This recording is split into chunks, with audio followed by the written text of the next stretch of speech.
Caroline Mitchell here.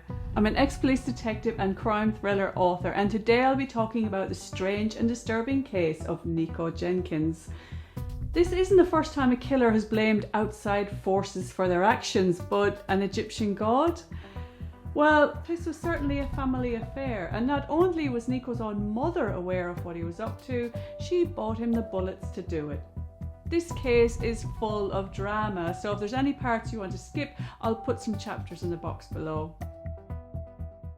So we go to Omaha, and it's the largest city in Nebraska, a busy place with hundreds of bars and restaurants. It has tree-lined streets and loads of footfall.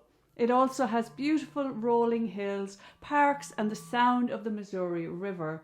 It's the birthplace of Marlon Brando, and people from all walks of life live here, including Nikko Jenkins. Nikko Jenkins was born on the 16th of September in 1986 to Laurie Jenkins and David McGee. Now, in past true crime videos, I've spoken about perpetrators who've been born into loving, normal family homes, and this was not one of those cases. When I was in the police, we often discussed the subject of nature over nurture, that is, if a person's upbringing determines their future behaviour. Well, in Nikko Jenkins' case, his background certainly didn't help. He was born into a troubled and violent home life, exposed to substance abuse and sexual violence from the word go. He was in and out of juvenile, state care and mental health treatment facilities from a very young age. And this resulted in bedwetting, anxiety and nightmares, up to the point that he was removed from his home at just 7 years of age. Nikko was taken into foster care when he was 8 after being caught with a handgun in school. He grew into adulthood, spending most of his time behind bar, and that was either for criminal offences or mental health care. And as soon as he was free, he was involved in gangs and violent crime. Nikko grew up to have a rap sheet as long as your arm, and prison was a revolving door. The abuse and criminal activity went on for generations, and it's one of these families where the kids born into it just don't stand a chance. So while he was in prison, Nikko Jenkins repeatedly spoke about this Egyptian god, and he continually asked for medication with regards to his declining mental health. He told officers that God was helping him plan the perfect crime and that evil was getting stronger while he was in segregation.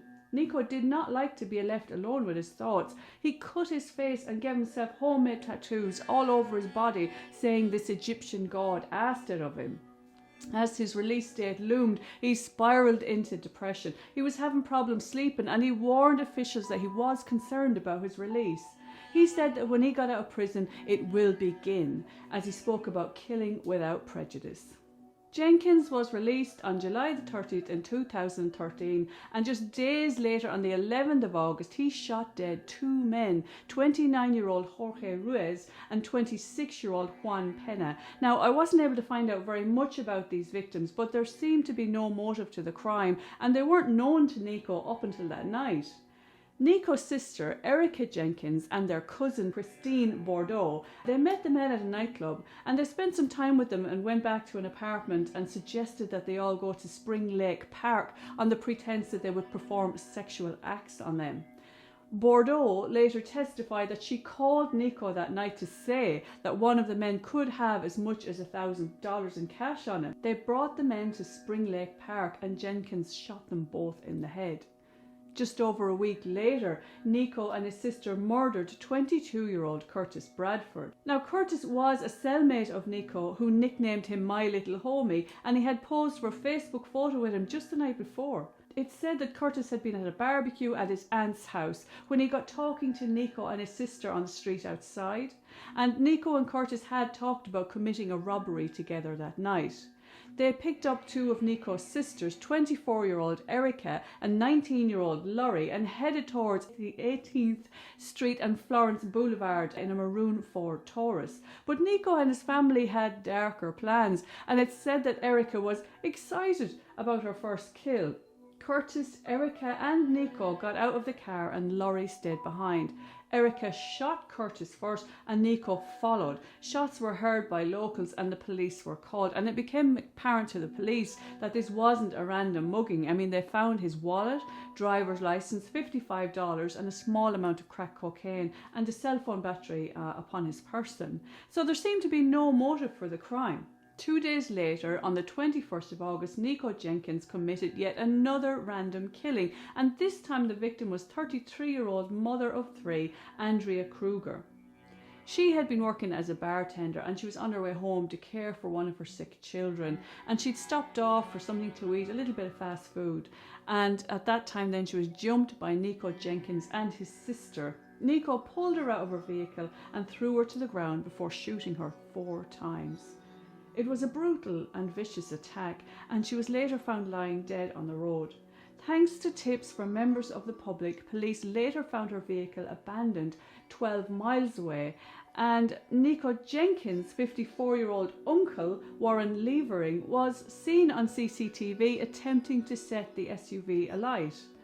Officers also found a zipper from a knockoff Louis Vuitton bag at Andrea's crime scene, and Nikko's cousin Bordeaux, who was with them earlier, later told authorities that Jenkins sometimes carried his weapons in that bag. Days later, investigators found the bag with a missing zipper during a search of the home of yet another one of Jenkins' sisters, Melanie. So what was the motive behind these crimes? While Jenkins' attorney later suggested that mental illness was the cause, the Douglas County attorney said it was something far simpler, and that was greed. Just released from prison, Nikko Jenkins needed money, and his family were on the lookout for a car so they could commit robberies and carjackings, and they didn't want to keep using their old Taurus car because it was registered to one of Nikko's girlfriends. So why did they set Andrea's SUV alight? Well, according to witness testimony, as they raced away in both cars, Erica phoned her brother Nikko, telling him that he had been really stupid to leave Andrea's body in the middle of the road and he should have thrown it into the ditch. So it looks to me like they panicked, and a relative, the uncle, set fire to the SUV. And these were very arrogant people with absolutely no remorse for their actions, and they most likely would have just kept going with carjackings and robberies without a thought for their victims or their families. On August the 13th, Nikko Jenkins was arrested on an unrelated threats charge, but by then the evidence against him had mounted with regards to the previous murders. But Nikko had not worked alone. As I said, his family were there to help, and investigators found surveillance footage of Nikko's mother, Laurie Jenkins, at a local gun store buying the distinctive ammo that had been used to commit the killings. More footage was pulled from cameras along the route to the abandoned SUV. And police also received a tip-off from Nikko's ex-girlfriend after he threatened to kill her and send demonic forces to her mother's home. On the evening of September the 3rd, Nikko Jenkins confessed to all 4 murders, and this was during a long and rambling 8-hour interview with police. He said the victims were sacrifices to the god Apophis, the Egyptian deity he had mentioned many times before.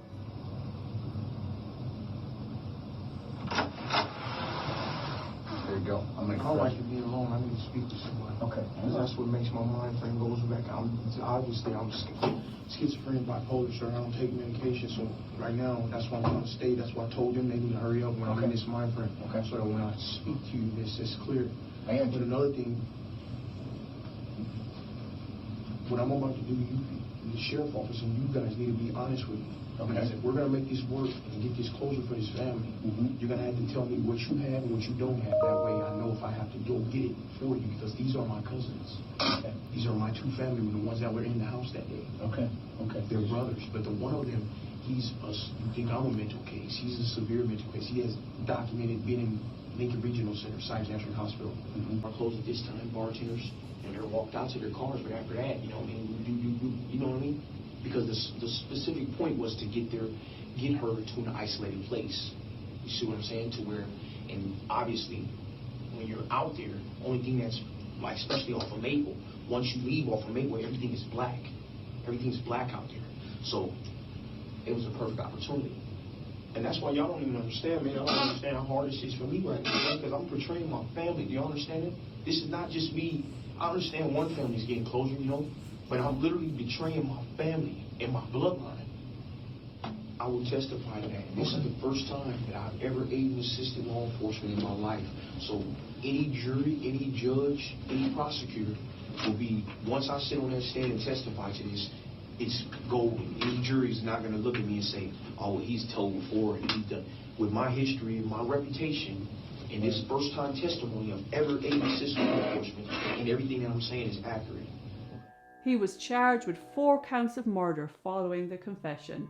In February 2013, he sought damages to the tune of $24.5 million from the state of Nebraska for emotional distress and for the 4 large scars that he had inflicted upon himself.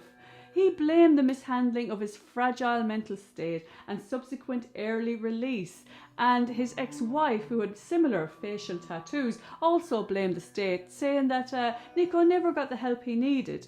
She said he's not pretending to be crazy, he's real-life crazy, as he went on to talk about the Egyptian demon, but the lawsuits didn't get anywhere.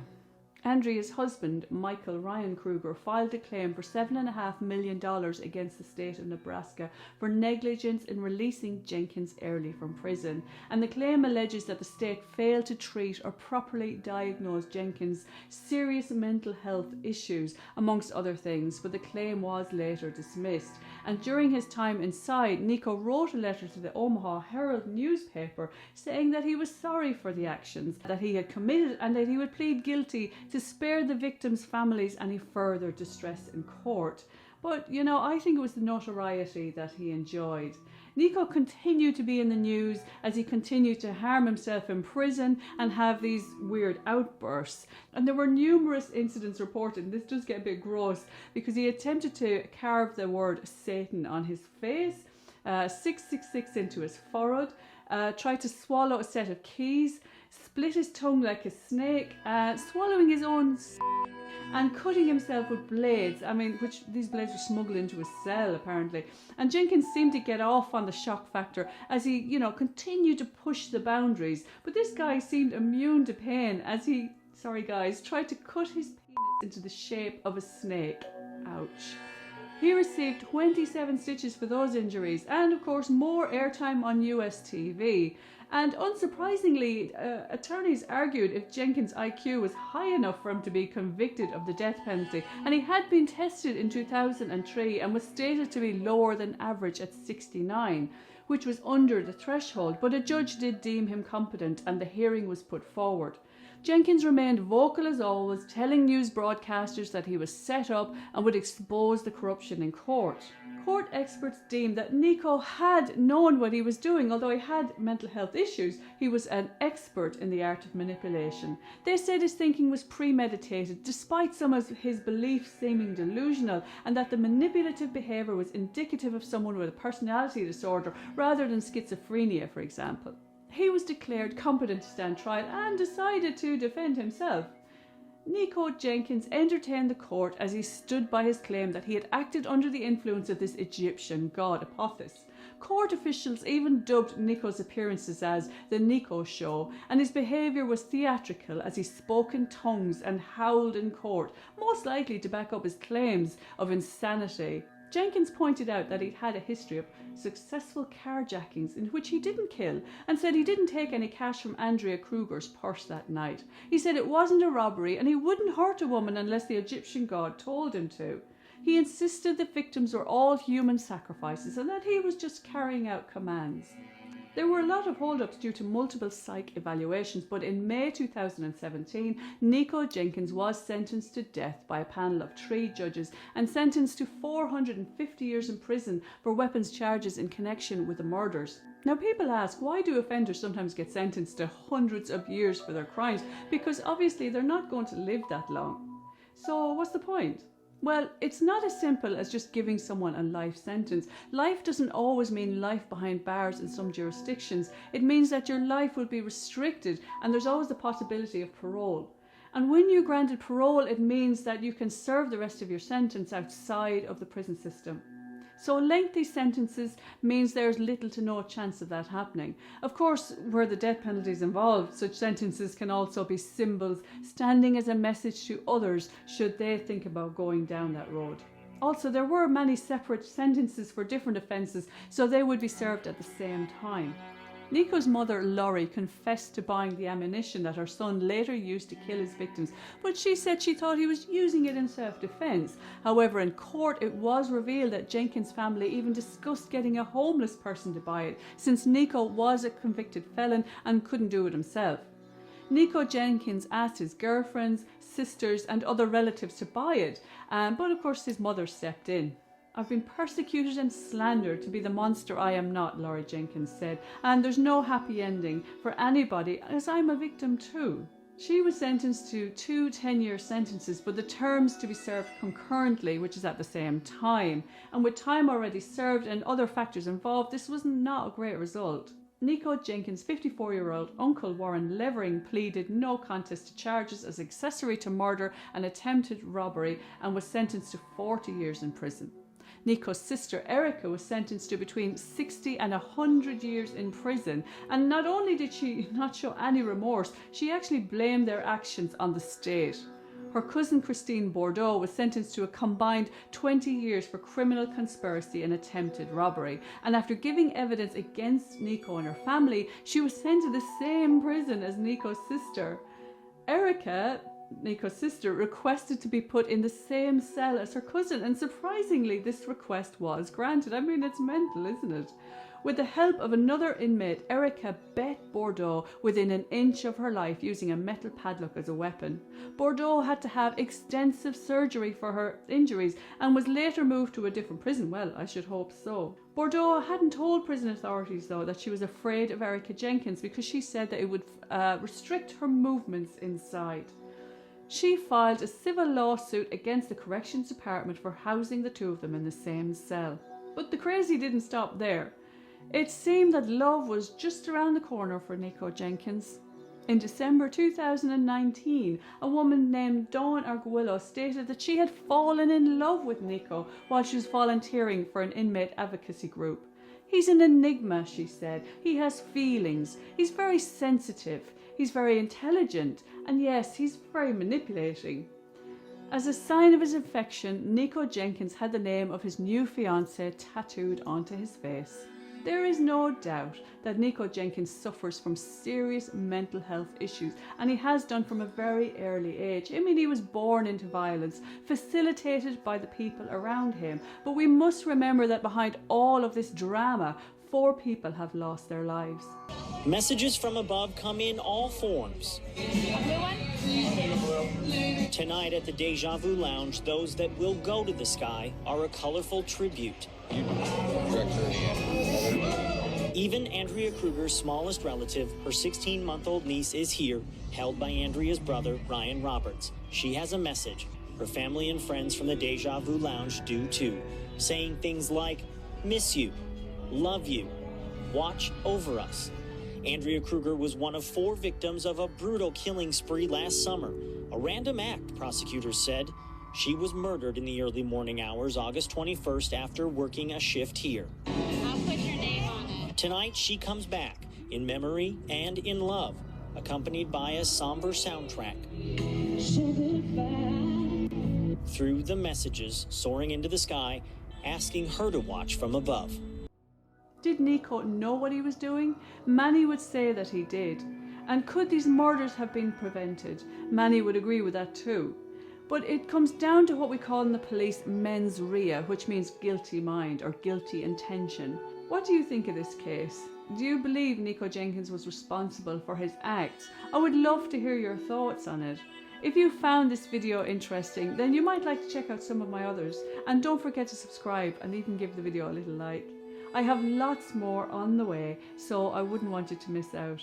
Thankfully, cases such as these are very rare, which is why they hit the news in such a big way, so don't let it play on your mind. Until next time, take care.